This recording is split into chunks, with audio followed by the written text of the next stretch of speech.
রাত বাজে 1:30 ওখানে আমার তেঁতুলের চাটনি দিয়া ঝাল ঝাল করে আলু পুরি খাইবার মন চাইতাছে। দিনে যেহেতু রোজা রাখি তো দিনে আর খাইবার মন চায় না, রাত করে এটা ওইটা খাইবার মন চায়। আর তোমগুলোকেও শেয়ার করবার মন চায়, কারণ তোমরা আমার ভালোবাসার মানুষ, যেটা আমি আগের থেকেই কই।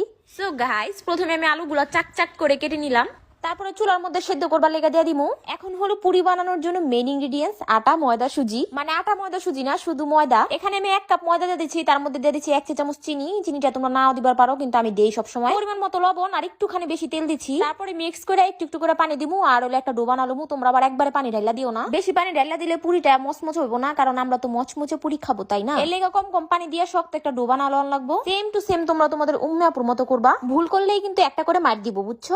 দেখছো কি সুন্দর করে বানানিছি। এখন হাতের মধ্যে একটুখানি তেল দিয়ে তারপরে তেল মালিশ করে এটা আমি রেস্টে রেখে দিমু। তারপরে মজা মজা একটা তেঁতুলের চাটনি বানালুমু। এর লেগে দরকার তেঁতুল। তো এখানে আমি তেঁতুল লইছি, তেঁতুলের মধ্যে একটুখানি পানি দিয়ে হাত দিয়ে কসলা মশলা ভিজা রেখে দিমু। তেঁতুল ময়দা কইতে কইতে এখানে আমাদের আলুগুলা কিন্তু সেদ্ধ হয়ে গেছে। চামচ দিয়ে এখানে গুতা মুতা দেখতাছিলাম, আর এটা পরে না, মানে কি একটা অবস্থা। পর তো আলুটা চুলার থেকে নামানোর পর আমার ছোট বোনকে কইলাম যে ছিলামিলা ম্যাশ কইরা দিবার লেগা। ছিলামিলা ম্যাশ মানে কি একটা সুন্দর শব্দ বললাম গাইস, তোমরা বুঝছো? এইসব উল্টাপাল্টা কথা আমার দ্বারাই সম্ভব। তো যাই হোক, এখানে আমি একটুখানি পেঁয়াজ দিয়ে ওটার মধ্যে দিয়ে দিচ্ছি কাঁচামরিচ, দিয়ে দিচ্ছি পরিমাণ মতো লবণ, তারপর একটু শুকনো মরিচের গুঁড়া, একটুখানি আদা রসুন বাটা আর পরিমাণ মতো জিরা দিয়ে এখন এটা ভালোভাবে ভাজা ভাজা কইরা নিমু। ভাজা ভাজা হয়ে গেলে আমরা এখানে দিয়ে দিব আলু। আলু দিয়া এখানে আমি দিয়ে দিব ধনিয়া পাতা।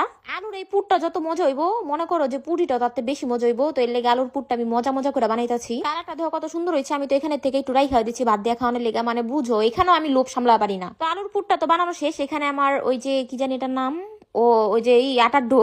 মাঝে মধ্যে মনটা চায় ইটা দিয়ে নিজের মাথা নিজে বাইরে, মানে মন থাকে না কথা। তো ময়দার ডোটা নরম হয়ে গেছে, তারপর আমি আবারও গুতায় মুতায় ম্যাশ ম্যাশ করে সুন্দর করে মনে করো যে মুথা মুথা লইলাম। আর আজকে তো আমি কইবার লেগে ভুলে গেছি, আমি কোনো বেলাবেলির ঝামেলা ছাড়া পুরি বানামু। এত রাতে পুরি বানাইতাছি তাই অনেক, আবার বলে বেলাবেলির ঝামেলা করুম। তো তোমরা এখানে দেখালো আমি কেমনে কেমনে বানাইতাছি, কারণ এটা আমি মুখে কয়ে বুঝায় পারুম না। সহজ সরল জিনিসই বুঝায় পারি না।